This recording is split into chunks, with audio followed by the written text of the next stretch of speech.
2, 3, 4.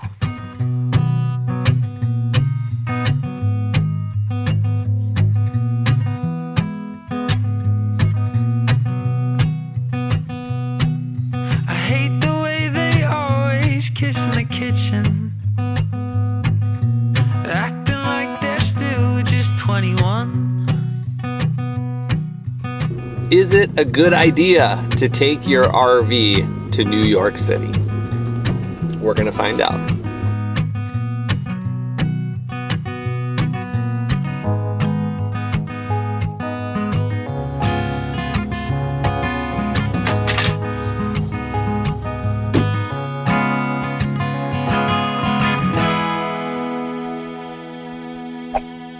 We're leaving the Cape May, southern New Jersey area. We have 147 miles to New Jersey City. Now, there aren't as many options to RV in New York City as you would think, and we'll go over some of those options in a minute. But one of the biggest things was just driving your RV towards New York City. There are lots of lower bridges here on the East Coast, especially as you start going north. After 1,000 feet, turn left to join the highway towards Parkway entrance. We're leaving southern New Jersey down by Cape May, and our biggest dilemma is we're taking the Garden State Parkway all the way up, basically. And there's a little bit of controversy around exit 105. So one of the first things that I read numerous times was stay off the parkways. I believe that is mostly for New York and above. But here in New Jersey, the Parkway is actually okay for RVs, but there's still a lot of controversy how far you can take it and the height restrictions. And not even 5 minutes into our drive, we have our first toll. How you guys doing back there? There really aren't that many options to stay an RV by New York City. So the very first thing we did as we were planning months and months and months ago was we were gonna stay at the closest Thousand Trails. That's actually in Pennsylvania, and it was about an hour and 45 minutes from the city. Without traffic? No traffic.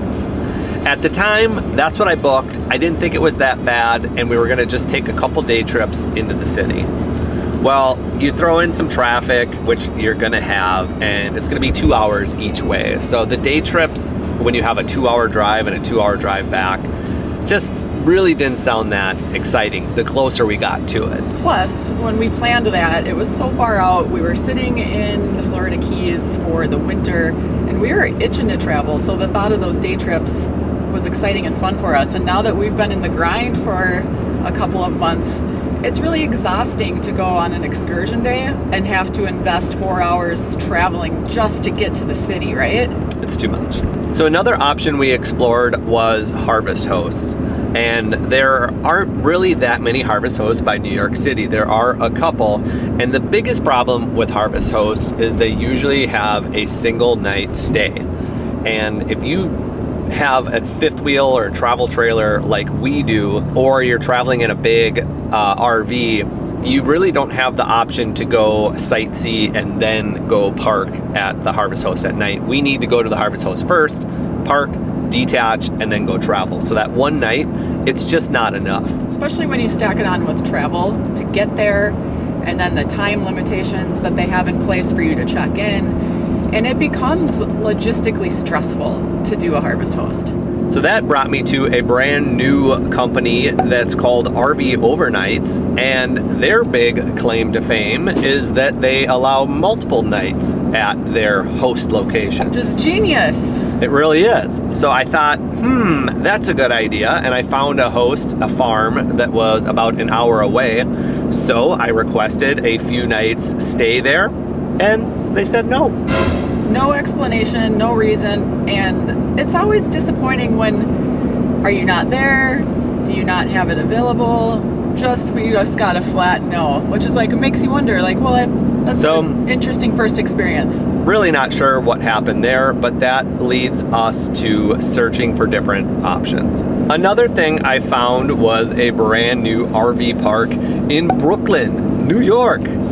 And this one actually looks really exciting. It's called Skyline RV Camp in Brooklyn, and it used to be a movie theater, and it's in this beautiful, beautiful skyscape location right across looking at Manhattan. And this is where I was really excited to go in. The prices there were quite reasonable at $65 a night for dry camping. $65 a night for dry camping. Now, if you relate that to like a Harvest Host, that's roughly $30. And that's if you just pay the minimum. A lot of people spend well over $30 at a Harvest Host. If you go to a good Harvest Host that you really enjoy and you drop some money, it's not cheap. It's an experience though.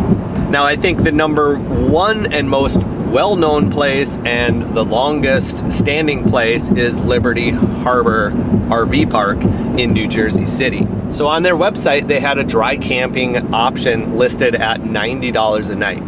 Now, a lot harder to swallow than $65, but if you're thinking about New York City, extra $25 a night, not gonna be the end of the world. So that was the next thing that I'm like, okay, let's do it, $90 a night. And I call them up, I ask them about the dry camping option, and they tell me that they don't offer dry camping unless the whole park is full.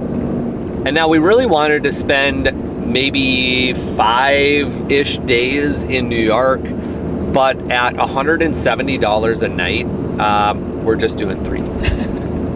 And in all fairness, when you think about what it costs to stay at a hotel in New York City, we're saving money compared to that, right? So that makes me feel a little bit better. Yeah, but we're basically just parking. So we're paying $170 a night for parking. I did read that the average hotel cost can be over $300 in New York City. Oh, yeah. But they do have options of Airbnbs that are just over $100 per night. Just had the alarm go off for a second time in the past couple weeks on our tire minders, and last time it was a dead battery, and it's just unnerving because you don't really know if it's a dead battery or if it's something worse. But it's the reason, you know, it just goes to a dropped no signal. It doesn't go to like lower PSI, so I'm assuming it's the battery. First low bridge on the Parkway, 1311. I had to think for a second. We're good on that. We have 5 inches to spare. Look taller on the left? It kind of does look taller on the left, but Could just be optical illusion. Just following where the sign is in that one. yeah, 1311. Just dodged a tire on the road, blowout. Looked like a semi tire, but I think it might be this RV. Yep. Oh man. Yeah, one of the dualies left rear was blowing out. Normally you see those tire gators on the road and it's from hours ago, days ago, and you know, that RV happened to be just a couple hundred feet ahead of it. So that tire blowout just happened literally Seconds ago. seconds, maybe a couple minutes ago. It's scary. It's scary, yeah.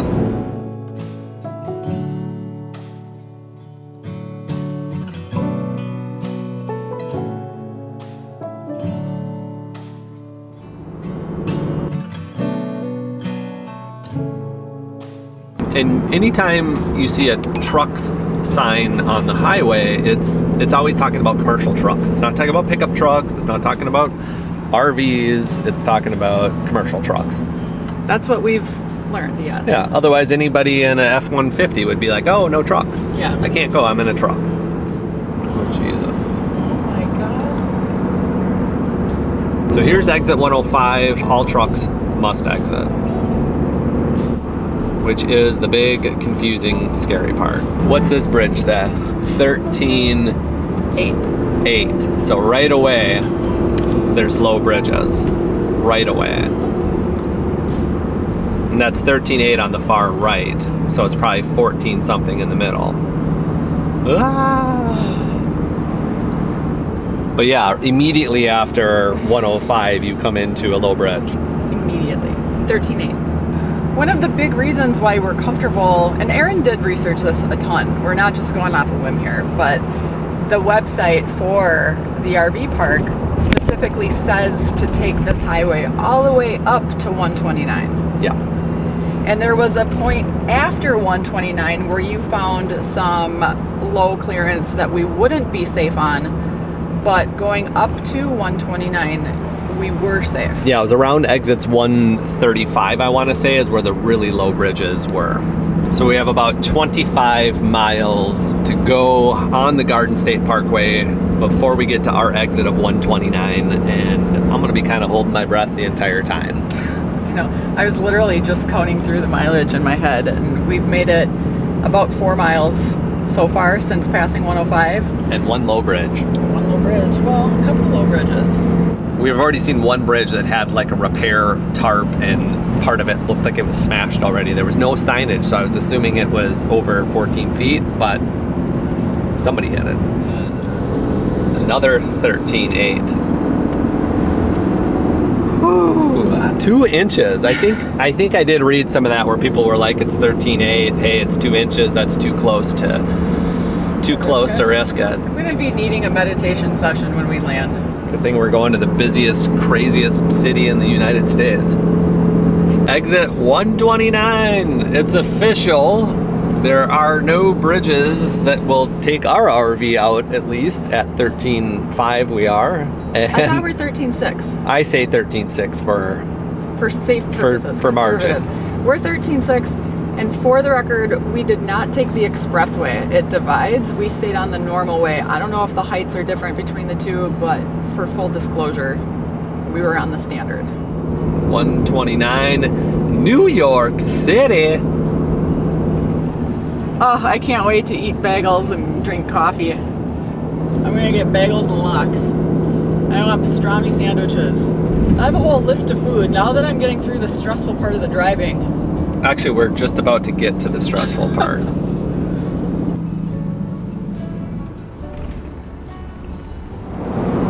We're not the only ones out and about in New York City. It's always comforting to see other fifth wheels on the same road as you. And we're surrounded by semis again. Yeah, I don't know what it is, but this is like the most nervous, anxious, sweaty like I've been traveling. I don't know why. I guess it's just because I think you have to hit your mark on these directions. You can't miss your turns. You can't take a left into Holland Tunnel by accident. And it's really easy to miss signs or to miss a turn. That's just the reality of driving. Yeah, and the roads don't need to be so frustrating. I wish instead of just a little tiny sign that said no trucks, maybe something like no commercial vehicles or something like that. Trucks is such a confusing term to people. Pretty broad, right? Yeah, because if you're in a big Class A bus, you're not in a truck, and so why would you even be worried about it? But there's low bridges there, so it should say something like no commercial vehicles, low bridges. No trucks or trailers left lane. No trucks or trailers left lane. Bumpy. These aren't the nicest roads. Jersey City, 78 East.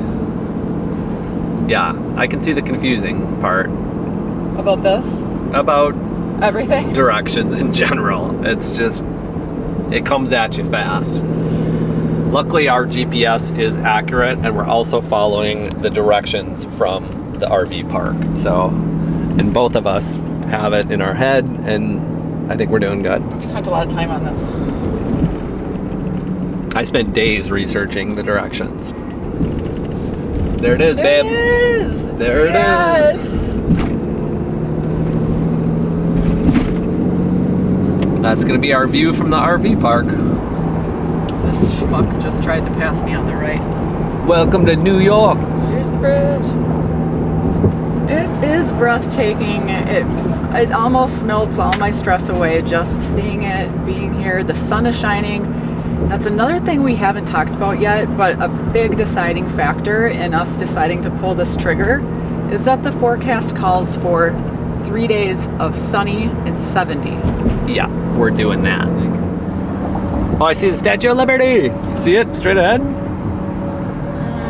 Oh yeah, there it is. Amongst the skyline? I see it. New York is just something special. It is. It's already worth the visit. It's already worth it. June is sniffing the crack of the window like a mad woman. She smells New York City. Junebug, what is that? I'm not kidding you. She just woke up from a dead sleep. Started sniffing city air. Oh, yeah. Feel like we're driving right into Manhattan.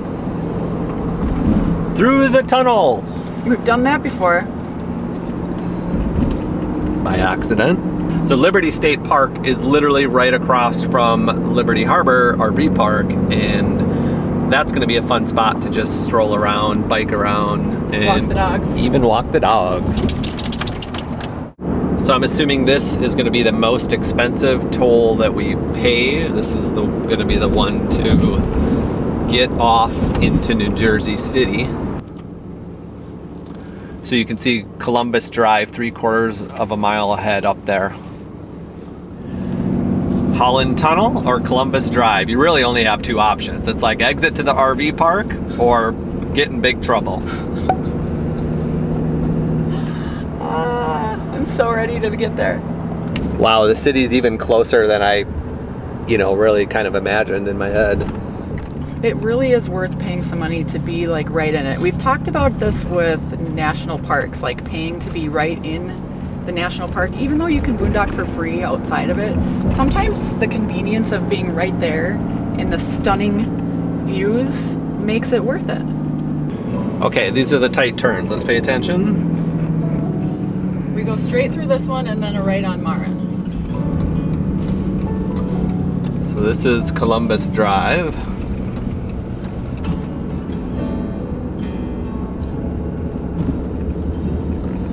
And Marin's gonna come up quick. You mentioned that. Yeah.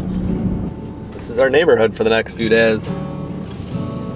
It looks like on this Jersey side, that little pocket, like there's a little pocket of restaurants and really cool stuff that we'll be able to do after we get back and like have dinner at those spots. Yeah. With a view of the city. 2 more intersections after this. I think it's the last stoplight up there. This guy is completely blocking the road. Out of the way! New York City Christine driving. Don't get me honking. I'm about a second away from laying on the horn. Okay, here's Grove Street Station, which is where we get onto the path to take the subway over to Manhattan. So if we want to walk here, this is roughly a mile away. So you don't have to take ferries at all. You can just take the subway. Yeah, you can take subway. This ferry's just closer and it doesn't run on the weekends, so people have to take this on the weekends.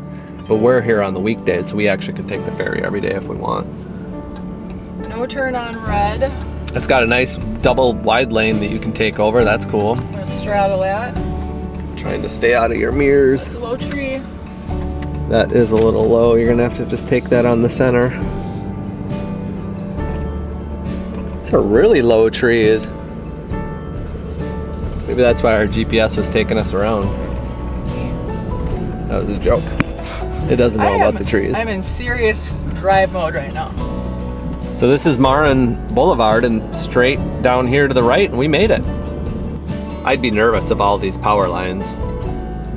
Like if the RV park didn't tell us to go on this route, like look at them, they look like they're 10 feet off the ground. Mm-hmm. And it's like optical illusion, you can't tell which line is what. Hey, there's a day spa right there for the dogs. Oh yeah, dog spa. Sweet. People are driving crazy. Okay, nice Christine's over. New York Christine's coming back. Big sky rises around.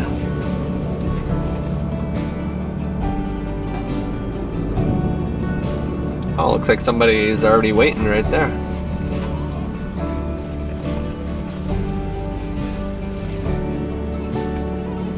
This is it. We made it. You want me to run in? Uh-huh, I do. Yep. That was some good driving, baby. Yes, we did it.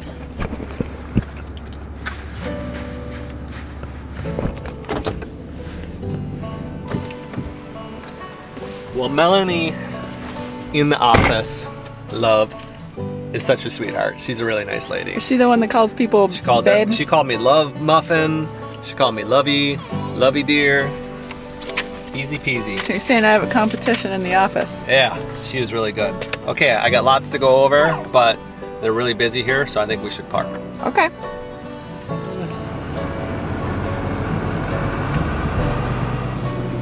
They are empty in here, aren't they? Yeah, they're pretty empty. So I think this is our row, but we're going around, right? Yeah. Okay. Yeah. Easy peasy.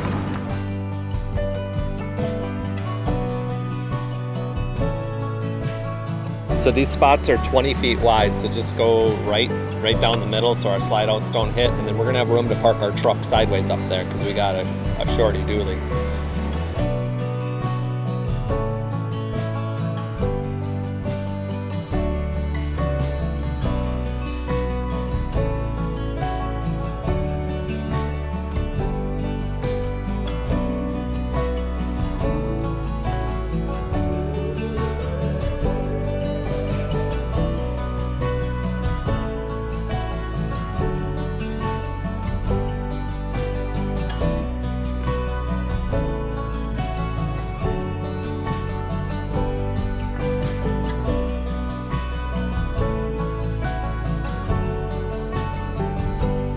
All right, New York City, here we come. Family walk. Actually, something weird happened to the hitch as we were unhitching, and we weren't really crooked, we weren't really on a weird angle, but the little lever got kind of stuck on the pin, and I think it bent it a little bit. So I need to do some investigating. We ended up spending an extra 20 minutes just making sure we could hitch back up, and there wasn't a huge problem. In an RV park that costs 170 bucks a night. We don't really want to wait here for a part or something for a week. Or maybe we do, I don't know. Well, if we do, we want to know about it now and not the day we're trying to leave. Yes. So we're gonna take these little dogs for a little potty break, and then we're gonna decide what we're gonna do on our half a day that we have here. Hey, let's call it a full day. What do you think, Louie? You like New York City? The sun came out. I gotta stop saying we're in New York City. We're in Jersey City. Close enough. I'm so happy we're here. Yeah. This feels awesome. I'm really glad. You know, as soon as we booked this, you know how when you book something expensive or buy something expensive, you're either like excited or you have buyer's remorse? Yeah. I felt excited right away. Like I knew this was the right thing to do. And Good. now that we're here, I can really feel it. Like I'm just so glad that we're literally the ferry for the water is right there. We get to have so much more fun, maximized fun here being so close. Dump stations, bathrooms, tent sites, and laundry. Oh, here's the famous site B4 that has a pole right in the middle of it. How do you park there? I have no idea how you park there, but somebody actually booked this site when I was booking because it was open and then it was not open. So lots of smells here, guys. Leave Watch it. out. Watch out. Leave it. Goose poop. Leave it.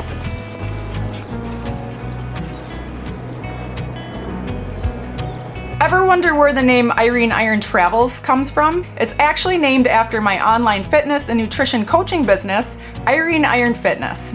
I help people move better, feel better, and eat better with strength training and real food. No fad diets, no harsh restrictions, no counting calories, and absolutely no processed food in a package. If you want to get stronger and feel better at any age, check the description below for the links with my new client special, or join in on our next and upcoming group challenge.